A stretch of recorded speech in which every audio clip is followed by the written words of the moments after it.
शुद्धात्मानकम् श्रीरुद्ररूपम् ध्यायेत्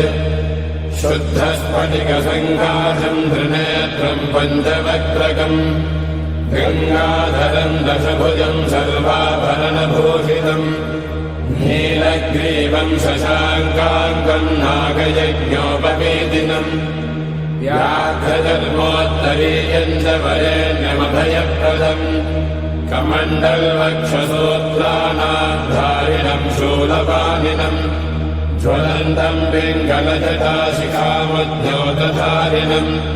वृषस्कन्धसमारोढम् उमादेहार्थधारिणम् अमृतेनाप्लुतम् शान्तम् दिव्यभोगसमन्वितम् दिग्देवतासमायुक्तम् सुरासुरनमस्कृतम् नित्यम् च शाश्वतम् शुद्धम् ध्रुवमक्षरमव्ययम् सर्वव्यापिनमीशानम् रुद्रम् वै विश्वरूपिणम्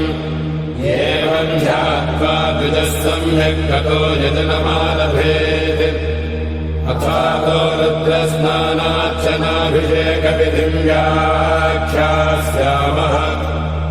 आदितयेव तीर्थे स्नात्वा उदेत्य शुचिः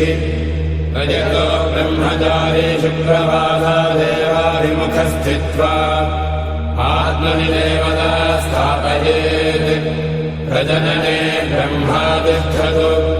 पादयोर्विष्णुस्तिष्ठतु हस्तयोर्हरस्तिष्ठतु बाह्वोरिन्द्रस्तिष्ठतु जठरे अग्निस्तिष्ठतु हृदये शिवस्तिष्ठतु कण्ठे वसवस्तिष्ठन्तु वक्त्रे सरस्वती तिष्ठतु नासिकयोर्वायुस्तिष्ठतु